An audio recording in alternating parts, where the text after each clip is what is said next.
కూటమి గెలిస్తే ప్రజలకు మంచి జరుగుతుందా?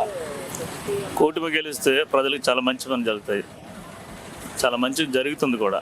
ఎందుకంటే గత పాలకులు మనం చూసినప్పుడు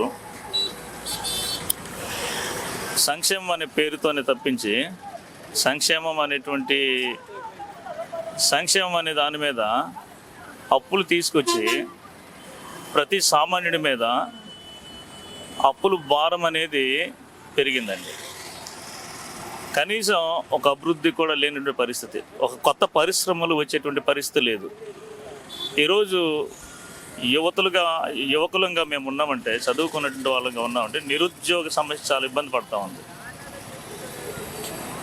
ఒక నోటిఫికేషన్ కూడా ఇవ్వలేనటువంటి పరిస్థితిలో మాలాంటి యువకులు నిరుద్యోగ సమస్యతో సతమతం అవుతున్నటువంటి పరిస్థితులు, కోచింగ్ సెంటర్లో మగ్గిపోతున్నాం, ఒక నోటిఫికేషన్స్ కూడా లేవు.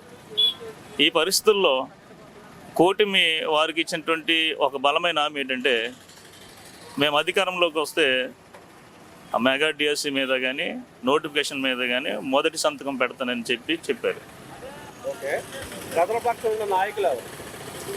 ప్రజల పక్షాన ఉన్నటువంటి నాయకులు ప్రస్తుతం ప్రతిపక్ష నాయకులే అనేది నా అభిప్రాయం.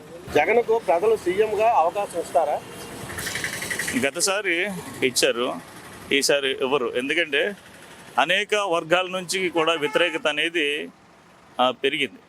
ఉద్యోగస్తులకు జీతాలు ఇవ్వకపోవడం కానీ, యువకులకి ఉద్యోగాలు ఇవ్వకపోవడం కానీ, ఇలాంటి సమస్యలు అధికమైపోవడం వలన మరొకసారి జగన్ గారికి సీఎంగా అవకాశం ఇవ్వరనేది నా అభిప్రాయం.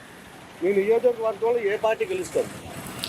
మా నియోజకవర్గంలో కూటమి పార్టీ అభ్యర్థి గెలుస్తారు. సీఎం జగన్ చంద్రబాబు అంటే మీరు ఏం చెప్తారు? చంద్రబాబు అని చెప్తాను సార్. జగన్ ప్రభుత్వం ఇస్తున్న పథకాలు మీకు నచ్చడం ఏది? నచ్చకపోవడం అనేది ఎలా ఉందంటే, ఇప్పుడు ఒక ఫ్యామిలీలో ఉన్న వారికి 2 పిల్లలు ఉంటారు.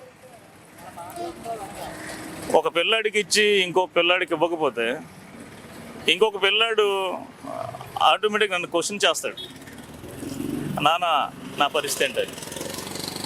ఇలాగా ఒక అమ్మఒడి విషయంలో ఈ రకమైనటువంటి అసంతృప్తి ప్రజల్లో కూడా ఉంది.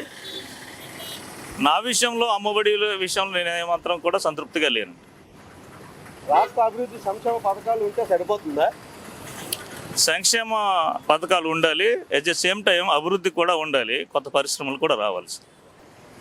జెండా పట్టుకొని ర్యాలీకి వచ్చిన వాళ్ళు, ఓటు వేసే వాళ్ళు ఎంతమంది? ఈరోజు జగన్ గారి సభలకి అనేక మంది జనాలు వస్తూ ఉన్నారు. ఈ జనాలు వస్తున్నట్టు వాళ్ళలో కూటమికి అనుకూలంగా ఉన్న వాళ్ళు కూడా సభలకు వస్తున్నారండి. కాబట్టి సభలకు వచ్చిన వాళ్ళందరూ జగన్ కేస్తారనేది ఎంత మాత్రము నమ్మశక్యం లేదు. ఈ ఓటుని మీరు అమ్ముతారా? ఓటును అమ్మేటువంటి పరిస్థితి లేదు సార్. స్వచ్ఛందంగా నిజాయితీగా మా ఉద్యోగాల కోసం స్వచ్ఛందంగా వేస్తాం.